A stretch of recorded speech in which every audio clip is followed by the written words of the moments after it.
Hello, Mindsetters. It is that time again. It's business studies. Hope you're up and ready. I am pumped up. My name is Abraham. You should know by now, but I'm not alone. I'm with Anita. Hi. How are you? Nice to meet you. Good, Are you thank ready? I'm ready. I hope you're ready. I'm so pleased to meet you. Thank you. Because we've been having some conflict management that we needed to sort out. But Absolutely. finally, I hope after this lesson we're going to sort it out. Absolutely, I hope so too. All right, what do you have for the Mindsetters? Today we're going to look at conflict and how we're going to resolve conflict in a workplace. But I'll see you over there now. All right, please go take your position. Thank you. Right, Mindsetters, I have a few things that I need to tell you. One is that this show is proudly sponsored by Macmillan, and you can get your notes on our website, which is learnextra.co.za/live. Second thing that you need to know is that you can chat with me, ask any questions that you would like to ask, and also help one another on our page. Facebook page, it is facebook.com/LearnExtra. And lastly, there are 5 things that you need to do for you to become our Mindsetter of the month. 1, you must become a team Mindsetter on our Facebook page. Like the page, be active on the page, and make sure that you help other people on the page. Fourthly, chat with me on the page. And lastly, you must be in school and learn more. And this time, Anita, it is your time. Thank you so much, Abram. Welcome, guys. It's such a privilege for me to be here tonight. We're going to talk about conflict management in the workplace. So we firstly need to look at what is conflict. So there's not always bad conflict in a business. There's 2 types of conflict. You've got functional conflict and dysfunctional conflict. Functional conflict is good conflict. It's creative conflict. It's when something good comes out at the end. Where dysfunctional conflict is something that's bad and something that destroys relationships that you definitely don't want in your workplace. So if you look at this, it says, during this lesson, we're going to have a look at what conflict is. We're going to apply our management skills to resolve the conflict. We're going to look at problem solving. We're going to look at workplace forums. And then we're also going to look at some general questions and exam questions. Okay, guys, let's go. Just want to quickly do this. There we go. What is conflict? I just said to you, when people struggle and they clash and there's communication problems, it can often be about race, it can be about gender, it can be about a belief or a value. It's just generally when you rub someone up the wrong way.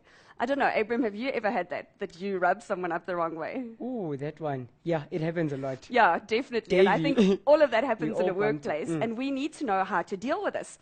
So look at this. We said conflict can be seen as a struggle or a clash between individuals or a group. It can actually be groups, grade 11s against grade 12s. This conflict can arise because each person of the group holds different ideas or opinions, needs and desires, and this leads to tension, and tension is bad. Let's have a look here. Here's some examples of conflict. We can have stressful situations that causes conflict. We can have complaints. It's not nice when someone complains about you. If a teacher tells you that you did something bad, you really feel bad, and you want to stand up and say, no, but I didn't mean it like that. When your control is threatened, I often see that with my 5-year-old son. When I tell him you can't do something, he gets cross and he wants to put his foot down and tell me, yes, mommy, I can. And then we've got when we ask to follow orders. You guys will know that, especially in school. It's not always nice to wear school uniform, and it's not always nice to have to listen to the principal or your teachers, or you have to write a test. That can happen. And then mainly differences of opinion. I really like that one. My grade 11s, they'll know. I'm talking to them now. Designing matric jackets for next year. Oh, it's a big conflict happening there. Okay, let's carry on. Okay, in the workplace, of course we are in the workplace now. I'm using all the school examples. We need to look at situations that can cause conflict in the workplace. And our first one is always about salaries, always about money. I'm not paid enough. I don't get benefits. I want a car allowance. I need insurance to be paid for me. And the next one is my management affairs, policies and procedures. And this is when management decides we are now implementing a new rule and we're not happy about it. We don't want that. Lastly, oh, actually, no, not lastly, labor relations. This involves the handling of disciplinary inquiries, grievances, dismissals, retrenchments, and that is a horrible aspect, guys. for people being retrenched, they're not feeling good. This causes conflict, and even between the other employees that are still left in the business, it really causes a lot of friction. Communication problems. I think anyone that's ever been in a form of a relationship, even if it's with your mom or your dad or your brothers or your sisters, will know that communication can often be a big disaster because you say something and then the other person takes it completely the wrong way. Let's look at personnel affairs. This includes my working conditions, my equipment, my facilities. Working conditions, very important. Some people will say, I'm not going to work here if there's no aircon in here, where other people are happy just to say, please, can I just have running water in my facility? Different people will have different issues with their working conditions. Then we've got the training matters. People want to go and they want to study, they want to be trained, they want to learn more, and then sometimes businesses are against it, and this can cause conflict. Okay, guys, let's carry on. Now we need to know, how are we actually going to solve this conflict? How are we going to deal with it and manage it? It's very important that we are aware, if you're going to be in the business one day, own your own business, manage your own business, that this is one of the things that you are going to deal with a lot. It is something that you spend some of your day, some of your week, and a lot of your days and your month on. Conflict levels can be minimized by the means of worker participation. Now that means if I get input from my workers, if I'm democratic in the way that I do things, I make someone part of my decision, they will be motivated to do it. It says to us here, effective and regular communication. I need to tell my employees what's happening. Why am I doing this? So that they know what's going on. And then handling problems as soon as they occur. We know we don't do that because we just pretend that nothing's wrong and we just shove it under the carpet. But we need to take on that problem head on, and we need to solve it as soon as it starts. And then obviously, oh, I love this one, good discipline. Good discipline starts at home. You guys know that, hey? Moms and dads listening to the program, you need to be strict with your kids. Am I right? That's all right. Yeah, definitely. And then let's carry on to the next point. Ooh, conflict should not be avoided. Boys and girls in relationships, people that work in a business, we do not avoid conflict. We meet it head on. We sort it out. Talking, and let's get it over and done with. When conflict is not resolved in a controlled way, for example, by means of negotiation, it can result in industrial action. What is industrial action? Industrial action is what we definitely don't want when we've got a business. This can be a strike, this can be a lockout, this can be picketing. We definitely don't want to do that. We'll talk about that later. There are various methods now that we're going to look at when we handle conflict in the workplace. We're going to go into detail now with each one of these methods. Let's have a look. Negotiation. I first want to quickly give you a little bit of advice. There's an acronym that we call CCMA.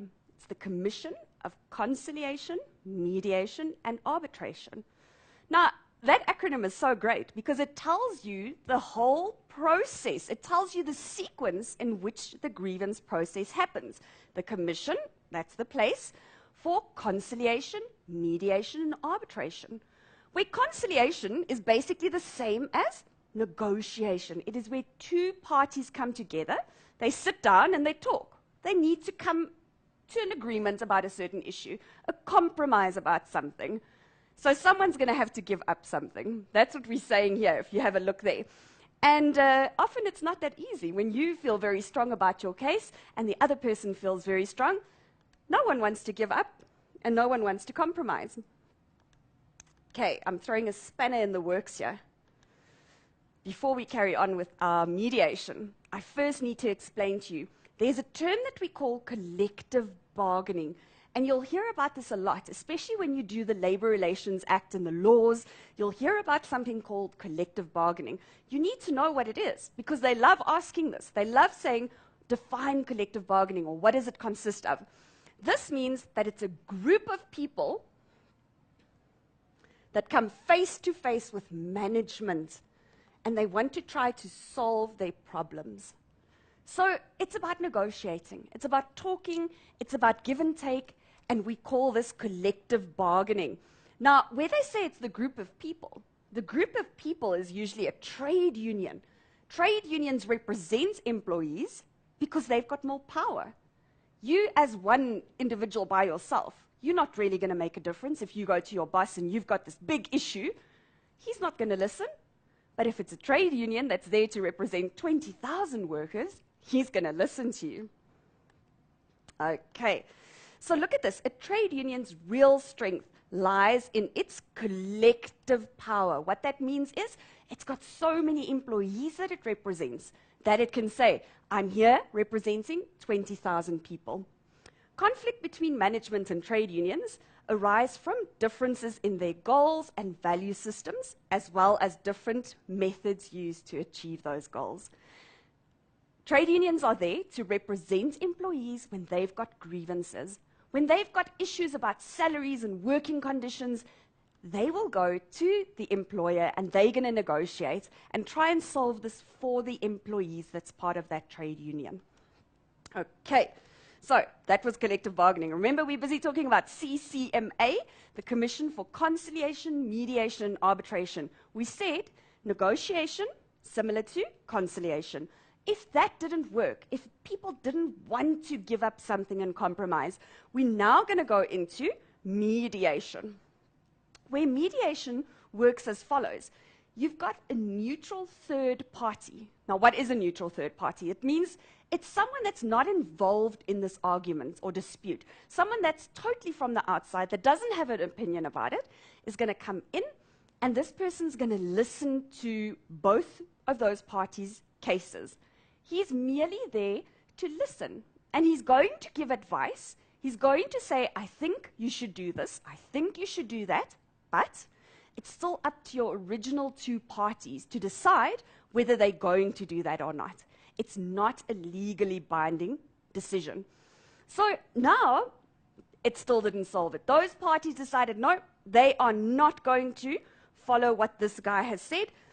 Then we're going to go into arbitration, where arbitration is very similar to mediation, except it's a formal procedure, and it's legally binding. You have to listen to what an arbitrator says. It is a law.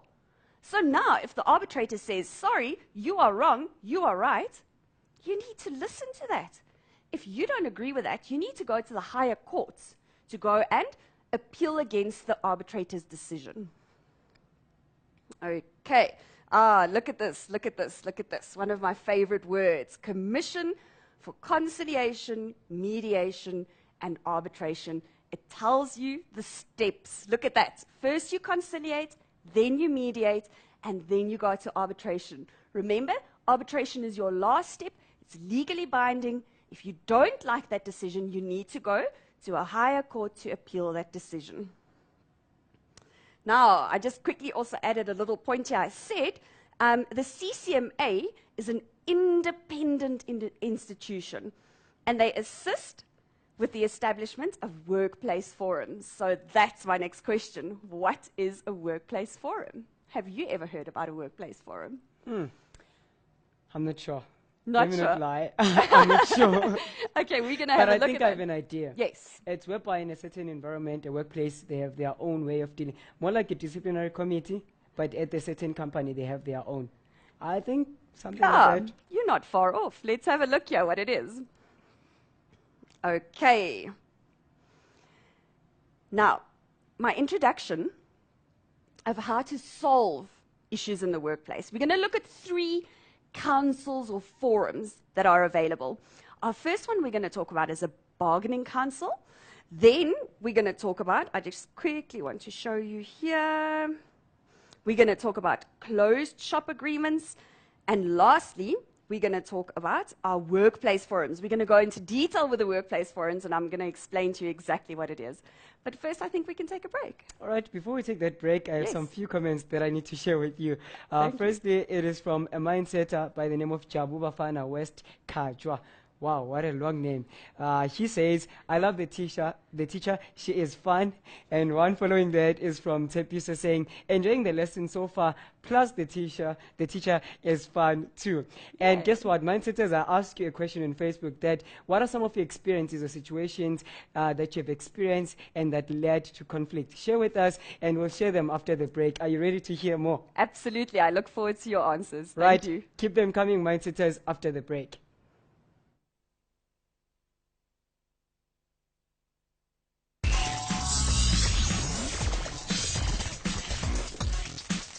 Welcome back, Mindsetters, business studians, if I may call you that way. Here's some info on the page that I told you about. Are you ready to hear this, I'm Anita? ready. Right. One of the conflicts is from Litabo Maki. Litabo says, I had a conflict with my teacher because I didn't do my homework. That conflict led to a dispute. And the last one for now, Shame. my little sister and I got into a conflict because of money, as you've said earlier on. Money. It's always money, eh? Money is So, guys, you involved must share somewhere, with your brothers somehow. and sisters. Well, on that note, keep your comments and questions coming on our Facebook page while Anita is still on fire and having so much fun. Thank you, guys. Okay, we're carrying on now. We were talking about methods of how we can solve the conflict in a business. We're looking at our three structures. We're starting with a bargaining council. What is a bargaining council? That's what I want to know firstly. A bargaining council is there to represent a certain industry in South Africa. You get industries for cars, you get industries for finance, you get industries in restaurants, and they are there to listen to all of the businesses that are in or fall under them. So they will represent and they will hear what people have to say in that sector, and they're going to go negotiate. The important thing that we need to remember is whatever is decided then, they are going to implement, and then it's a rule or sort of a regulation for all of the businesses that form a part of that sector. Okay, I want to show you guys, talk a little bit about what is a closed shop agreement. Look at what I said here. I said it must be a registered trade union. What is a registered trade union?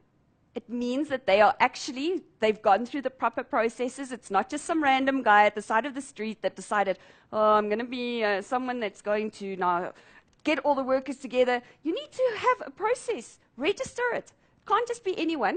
And remember, a trade union is 2 or more people. It's not just one guy by himself. That's going to look quite weird when you go outside and there's one guy doing a toy by himself, and they're going to think you're very strange. Okay, so back on track again. We said it's a registered trade union that represents the majority of the employees in a specific workplace in conjunction with. So together with an employer's organization, they go into collective agreement. They do negotiation, they come to an agreement, and this is known as a closed shop agreement. Such an agreement requires that all the employees covered by the agreements must become members of the trade union. So, did you guys see this? This is really important. It says, you have to become part of the trade union so that they can represent you, so that you are part of the negotiation here. Our next one, we're going to go into a bit of detail here with our workplace forums. Collective bargaining. Quickly, I just told you what it is. What is collective bargaining? It's when the employees face on, they talk to the management. I've got this problem. Please, can you do that? Collective bargaining. Remember this. Collective bargaining is our most effective way of resolving disputes. So it all comes down to talking. And you guys will know that when there's a problem in your life and your relationships, talk, and that will solve it.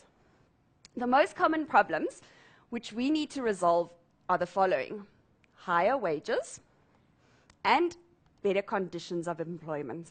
Higher wages meaning, at the moment we have the bus strike that was happening. Chaos. People don't have transport because the bus strikers are demanding a higher wage. So that's an example of that. And then better conditions of employment. We often hear about such bad conditions that people have to work in. They don't get lunch hours. They don't get paid overtime when they work at weekends. That's all bad. And you can get a trade union to go and represent you and your fellow employees to negotiate on behalf of you about that. It is difficult for workers who act against their employers individually. Do you remember now? I just said that. You can't be by yourself. Hello, I've got a problem. No. You and your fellow employees that form part of the trade union have bargaining power, so you can negotiate a strong case against your employer. A workplace forum is an elected organization consisting of employees in a particular workplace. Now, it's very important that the members of a workplace forum have to be representative of the employees at that particular workplace. In other words, I'm going to use my school, because you're all at school.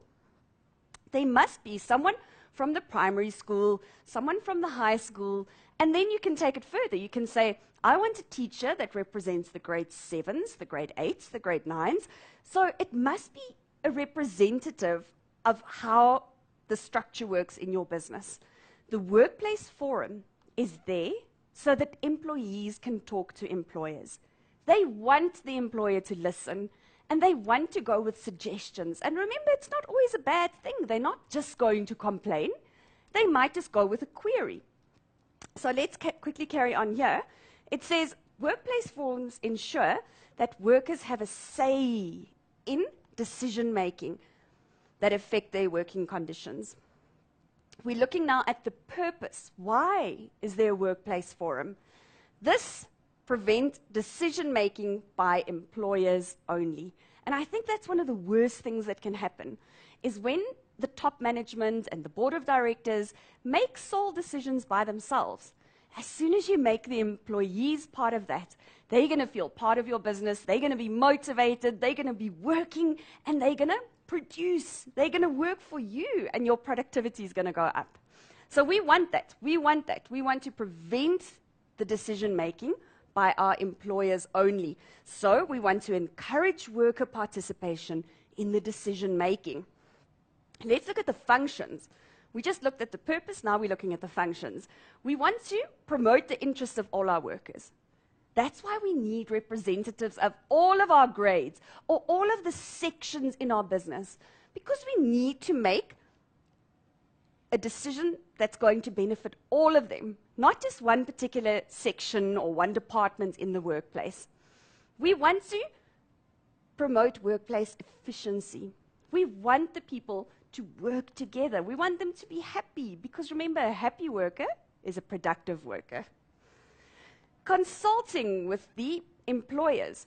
Consulting isn't always a bad thing. Consulting can be talking. Consulting can just be listening. Please, can you listen to my suggestion? And taking part in decision making. I'm going to ask you a question.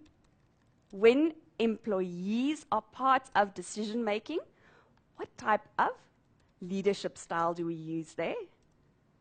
Can you tell me? Do you know? Perhaps I can think about that. Maybe you can tell me. It's the democratic leadership style. I think you at home, you should have known that. Am I right? Did you remember that? Because remember, the minutes that I don't take into consideration what people are saying, I'm an autocratic leader, which is not so nice. All right, we are quickly going to look here. A workplace forum has the right to be consulted by the employer. So in other words, when the employer wants to do some of the following, they can come to the workplace forum and discuss it with them, consult them, tell them about it. So let's look at this. It says when they're planning restructuring. In other words, when people are going to be moved from positions. When there's mergers. What is a merger? Do you guys know? Do you know what a merger is? This is when two companies come together. Some employees don't like that, because now they're feeling threatened. Where's my job going? Am I still going to be working in the same department? Not always a nice feeling. So that's mergers. And they're saying management must discuss this with us. Then are retrenchment. Also not a nice process. Retrenchment is really harsh for people. So it's always nice if they could come discuss this with the workplace forum. This is what we propose, so that the workers feel that they are in the know of what's happening.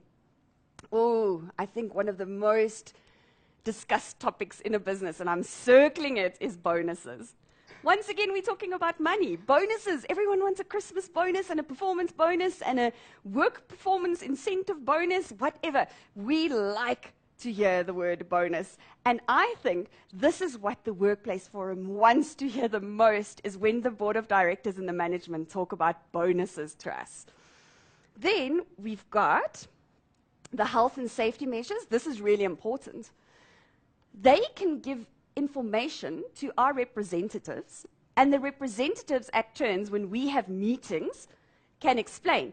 At a meeting, it was told that this is a new health regulation, this is a new safety precaution, so that we ensure that all the workers in the business place knows exactly what's going on. And then lastly, we see that an employer must provide all information that will allow a workplace forum to consult and to make joint decisions effectively. So the management can't withhold information. They must provide it so that they can make informed decisions. Now, I quickly just want to show you guys here. There's something the employer may not provide information about, and this is privileged information. If there is a big trade secret, if you work for KFC, there's no ways that you can now go to the board of directors and say, I'm a representative at the Workplace Forum and I want to know what your secret recipe is. You can't do that. That is privileged information. Now, anything that violates a law or a court order, you can't expect them to break that because it's not legal. Anything that may harm a worker or an employer, you can't go fishing for confidential information. You can't do that. Anything that's personal to a worker, unless a worker allows it. So if someone is okay with the fact that we tell them you are pregnant, for instance, that's fine. But if the lady prefers that everyone at work doesn't know it, that's her baby. All right, we are carrying on. If an employer and a workplace forum disagree, the issue may be referred for arbitration or to the CCMA in writing. Very important. We spoke about it. What is arbitration? It's legally binding. And what? We need to appeal at a higher court if we don't agree with that decision. What did we say as CCMA, guys? Come. The Commission for Conciliation, Mediation, and Arbitration. It must be in writing. You can't phone the CCMA and say, I've got this problem. You have to put it down on paper so that they've got it documented and they can reply to your problem. Okay, we are moving on. We are now going to look at a grievance procedure. What is a grievance? Oh, I've got such a problem. That is a grievance. The minute I'm unhappy about something, it's a grievance. Now we're looking Right, at... Anita, sorry about that. Just before we move away from the CCMA, I have a quick question. Yes. It's from Tepiso Koshmukwena. It says, since the issue will be taken to the CCMA, how long will the procedure take normally? Oh, that depends. I think it depends on what the problem is, the procedure that they go through. Remember that they usually, the CCMA, they try and solve a case within 30 days. If that doesn't happen, they can communicate with you again, and they actually issue a certificate saying that they couldn't solve this dispute. So they try for 30 days, but it depends on what it is. It can go on for months. So it depends on the problem. Absolutely. Okay. Thank Carry you. on. All right, cool. So let's quickly have a look here. Our grievance procedure, remember we just said your grievance is when you've got a problem. When workers are unhappy about work-related matters, let me just highlight this, work-related matters. Can you imagine? There's nothing worse than one of your workers coming to you saying, you know what, I am so unhappy because I don't have a couch in my living room. I don't really care. That is not a work-related issue. That's your problem at home. It's only for something that's wrong in the workplace that you can go and complain about. There should be a procedure to deal with this problem. So every workplace will have a procedure or a policy. And maybe you know this at your school. Maybe they say to you, if you've got a problem, you need to go to your registered teacher or you go to your grade leader. You know what procedure to follow if you're unhappy. Now, it says, grievance procedures are an important means for this purpose, particularly to ensure that agreements are implemented.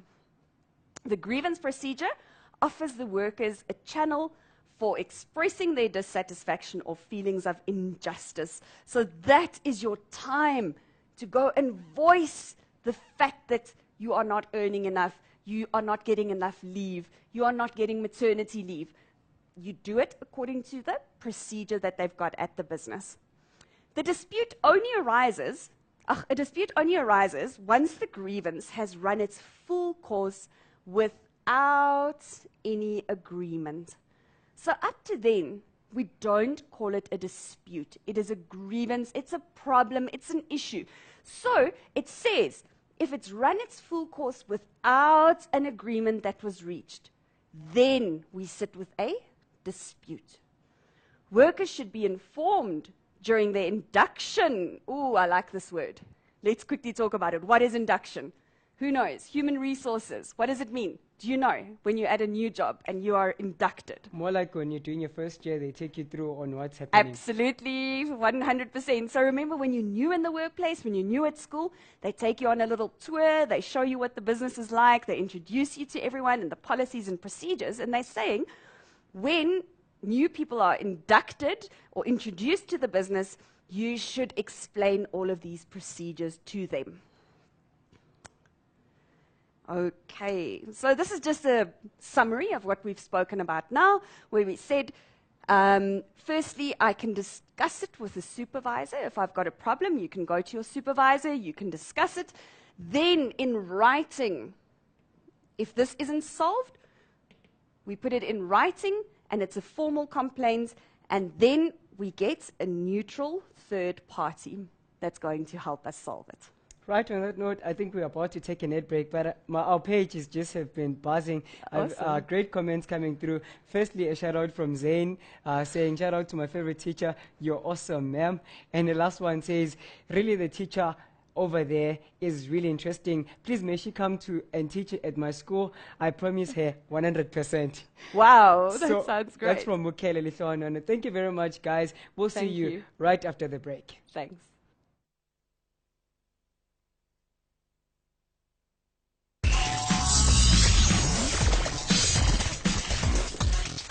Welcome back, Mindsetters. Hope you're still pumped up and learning a lot about conflict management. I have posted a fact or a myth you can tell me on the page. And I'll also ask you this, Anita. It says 10% of conflict is due to difference in opinion, and 90% is due to wrong tone of voice. Wow, that is Is it very true? true. I think it's true. Because remember, it's like when you perceive something in the wrong way. Yeah. Especially when we're chatting and texting. I've seen that a lot. Absolutely, absolutely, because you can't hear the person when they're talking. So true. Mindsetters, let's get into questions now. Thank you, Anita. Okay, guys, we're going to quickly look at exam questions, possible questions that they can ask about conflict resolution, conflict management. Our first question, we're going to read through this. It says, Peter is the marketing manager of a bush lodge in King Williamstown. He employs 3 workers. Okay, so I'm just going to underline our key points here. It's 3 workers, Vusi, Jane, and Bussy. He dislikes Vusi. That's not nice. And he treats him differently from the 2 female employees. He requires Vusi to work on weekends and to work overtime without payment. But he pays the other 2 workers for weekends and overtime worked.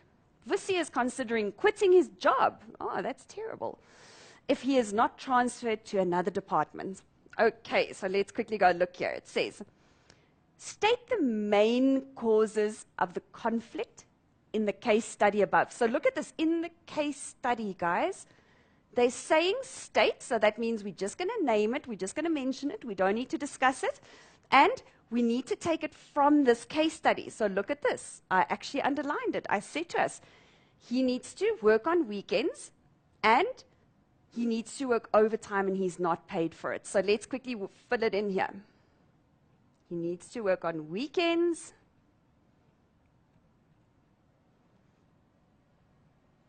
and he is not paid overtime.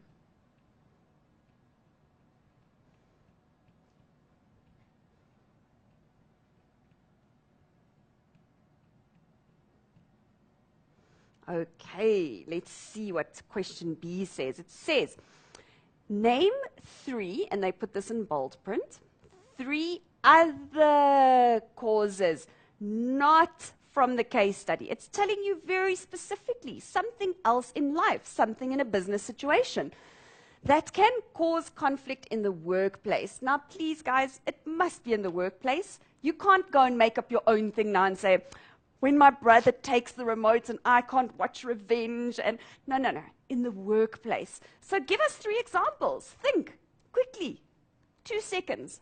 All right, I'm going to tell you. We said here, this was about working overtime and not being paid. I'm going to say communication problems.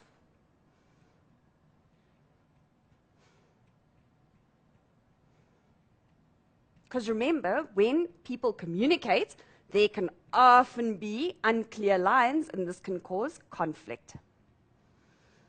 What about culture? I think culture can cause conflict when people don't understand each other's cultures. They're not embracing the diversity.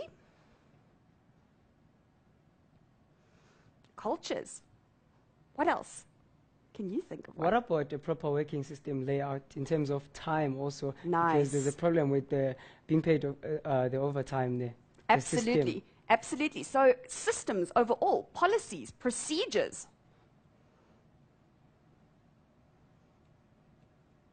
Ooh. Writing like a real teacher, eh? Okay, let's carry on to question number C. It says, give Vusi advice on the different ways in which he can overcome his dissatisfaction as an employee at the Bush Lodge. Now it says, give him advice. That can't just be one sentence or one point. You need to look at the question. Obviously, we also need to look at mark allocation. In the exams, you need to look at how many marks this is for. Instance, if this was 2 marks, you could give 2 short points, could be a 10-mark question, and you'd have to give me a lot of advice about what he can do. So my opinion says he can now go and have a conversation with senior management. Because remember, we said it's informal discussion the first time that we're unhappy about something.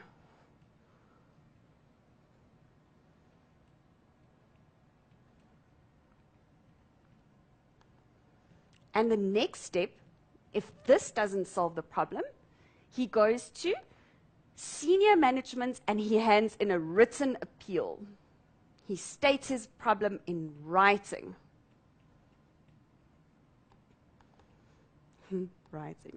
And then lastly, if that didn't work, they can get a neutral third party. And I'm going to write CCMA because then you know the steps that he needs to go through. Conciliation, mediation, and arbitration. You remember that?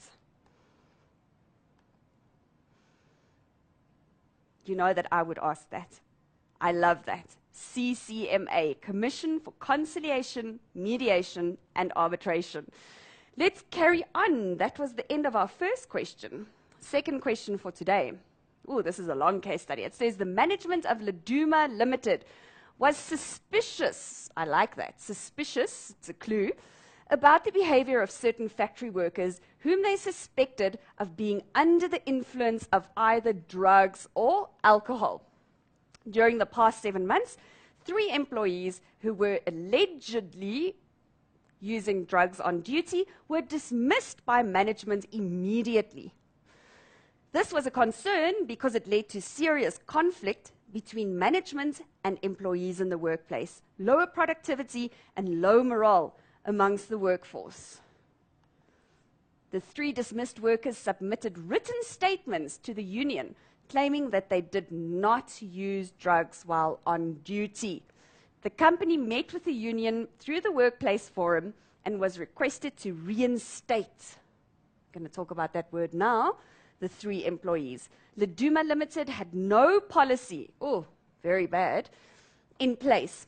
A formal disciplinary hearing regarding their dismissal was not held, and there was no evidence, ooh, very important, guys, no evidence provided by the company as reasons for this dismissal. So let's look at question A. It says, name any two, look in brackets or in capitals, there's two, and it says name any two causes of conflict from the case study above.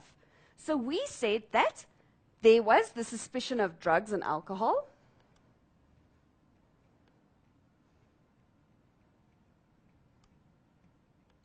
And then there was conflict between management and the employees when they dismissed those 3 workers. So I'm going to say after the dismissal,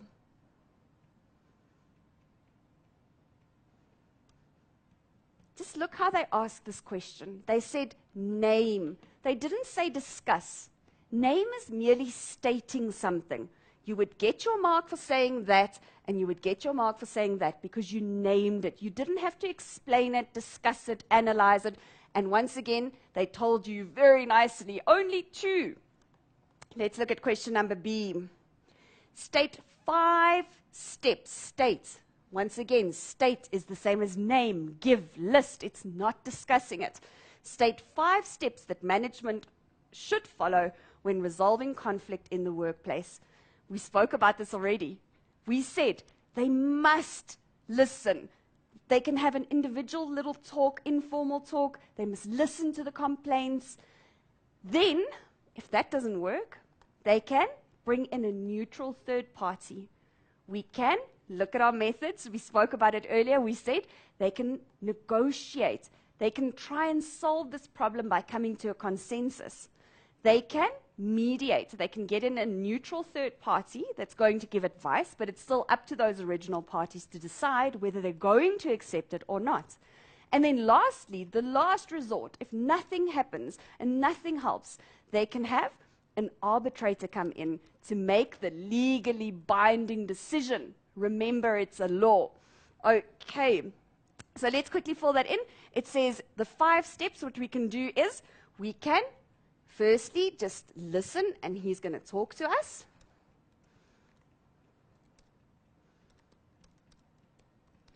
We can have negotiation.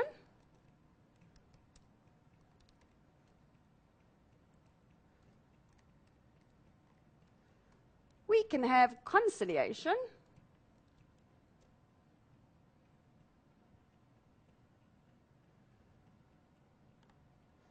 And then mediation and arbitration.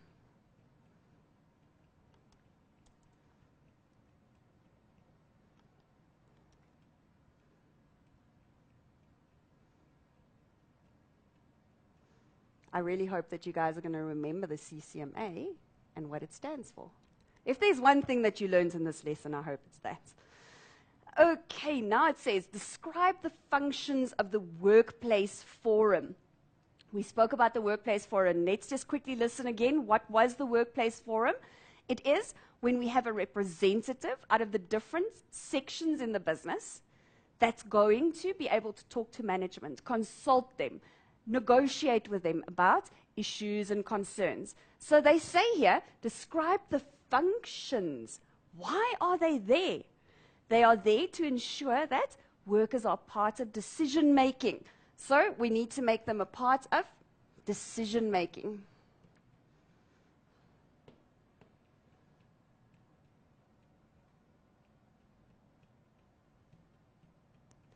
And then what do we also want them to do? We want them to communicate. We want them to tell us what's going on and consult with us. Tell us about certain procedures that's going to happen in the business. So we always want them to consult us. All right, guys, the last question. Number D, it says, outline ways that Leduma Limited could use to avoid the conflict that arose between staff and management as a result of the dismissal. So we're asking here, what could they have done differently for the workers not to be upset about this dismissal?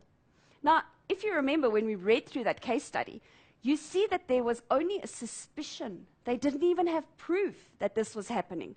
So obviously all their friends that was working there, they were very cross. They were upset that these people were fired. Communication is really important. They should have communicated to the other workers saying, this is what happened, this is why they were asked to leave, and keep an open channel of communication. They could have solved that in a better way, I think. Okay, let's move on to our last question for the night. It says here, the Communication Workers Union, which represents 23,000 telecom workers in wage negotiations, declared a dispute with the CCMA. Ha, love that word, guys. A pay dispute between management and the trade union failed, and strike action may now result. 6,000 jobs were already cut last year. So 6,000, that's a heck of a lot, were already cut last year in anticipation of the introduction of the country's second fixed line operator. Who is that? You guys need to know that. Who's our second operator? Telkom and who? Neotel. Nice. I'm just going to write that there. Neotel. Okay, so now let's look at the question. It says, name the trade union involved in the disputes. We get it here. Very easy. The Communication Workers Union. You take it straight out of the case study and you simply state it there. Then it says to us, what is the main cause of the conflict? Let's go back here now. Was it about wages? Because look what it says. The Communication Workers Union, which represents 23,000 telecom workers in wage negotiations. So they did. They already represented them when they spoke about wages, declared a dispute with the CCMA. A pay dispute. Look at that. A pay dispute. So there was an issue about that because of salaries. Between management and the trade union failed, and now they were going to strike. Okay, so let's go back to the question. It says, what is the main cause of the conflict? That would be wage disputes. Always about money, eh, guys? Okay, let's look at our next question. Question number C says, why did the union declare a dispute with the CCMA? Because it said they could no longer sort this out. They did negotiate. The trade union spoke to the employers. Nothing happened. Then they went in writing to the CCMA and said, we have a problem. We need you to help us sort this out. Okay, so they were in deadlock with the employer. What is the CCMA? At the end of this lesson, I really hope that you know what the CCMA is. I'm going to recap. The Commission for Conciliation, Mediation and Arbitration. Nice. Did you guys know that at home? And I'm already boring you. Don't worry, I'm almost finished. And you love the term. I do. CCMA. CCMA. Okay. And how can the CCMA assist in resolving this dispute? Remember we said when we don't have anyone else that can help us inside the business, we've tried everything. We've had meetings. We've had neutral parties listen to this. We're now going to go to the CCMA in writing before strikes happen. We don't want strikes to happen. Do you remember earlier in the lesson I said to you that we're going to talk about a term called industrial action? Strikes, picketing, lockouts. That is such a negative form of showing your aggression.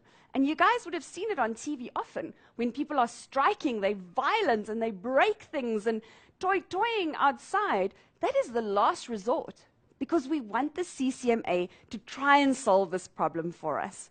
So that's the main point of why we wanted to go there. So that is our questions. That's our exam questions that we've done. Are there any other questions from this side? So many questions that I need to give you. Oh, okay. I hope I can answer them. Slow. There's the first one that says, right, it's a great comment. You're an amazing teacher. Actually, the other question, it says, when complaining about something within the workplace, is there some things that shouldn't be asked? I don't think so. I think if it's work-related, It can be discussed. Obviously, remember we stated on the board as well, it must be a work-related issue. It can't be something of your personal life, and you can't be cross because they don't want to pay for you to go on a babysitter course, but you are working for architects. It has to be something work-related that you cross about. And definitely, I would say you can. You can ask them about anything. All right, feel free, mindsetters. Right, I have another interesting comment from Tesh saying, "You're an amazing ma'am. Your grade 10s just love you to death. Best business teacher ever." Thanks, guys. Right, another one, it's from Sabelo Madala saying, "Wow, ma'am, you're good in what you're doing. You can always teach me." Oh, shame. So Thank great, you. yeah, great comments from the mindsetters. And I must urge you guys that if you're having any questions, because some mindsetters are up and ready for their exams, I'll give you a comment from one of the mindsetters. Make sure that you let us know. If you can't get over our Facebook page, of which is simple, facebook.com/learnextra, you can just email us, helpdesk@mindset@learnextra.co.za. This is the comment. It's from Kerry and Zach. It says, "Gonna ace those exams. Thanks, ma'am. That's my teacher." So make sure that you also, mindsetter, is ready for your exams and up to face those exams. Awesome. But before we get to that, the exam, and we just I treated some of the questions from the exam papers. Yes. What are some of the important aspects that people should be looking at, especially answering the case studies on business studies? I think case studies is always a problem for you guys. The minute that you see something that you're not familiar with, it tends to really stress you out. And I think the most important bit is just remember the theory that we taught you. Just think back to what you learned in class. Take it and apply it. Always have a highlighter. That's the key. Always have a highlighter, underline those important points, and then it will come out to you what the answer is. But I think maybe just to wrap up, because we're almost out of time, is just quickly to say we spoke about conflict in the workplace. We said not all conflict is bad conflict. Remember, we said some can be like really creative conflict, and not always bad things come out of conflict. We spoke about how to solve conflict in the workplace, and we spoke about trade unions, a little bit of workplace forums, and I really hope that you guys learned something today. Right, thank you very Thank much, you. Anita. I had so much fun, especially on the page, hearing mindsetters saying, "You just rock and you're just fun." Thank But you. also, I have some mindsetters having a negative effect when it comes to, or rather mindset when it comes to facing their exams. Yeah. And I must say this, that to matriculants, what are some of the best tips that could help them face the exams now, apart from dealing with their own personal conflicts, but how can they face the exam question papers in general, not just the case study? Absolutely. I think the most important thing, Matrix, at this time of the year is just to study. You need to go home every day and you need to do the work that the teacher did in class with you guys. There's no ways that after listening to something once that you're going to remember it. You need to make sure that you go home, read through it again, and if you don't understand something, go back to your teacher or tune into our program and listen to the topic again and make sure that you understand it 100%. And the key with business study is to study beforehand. You cannot study the night before.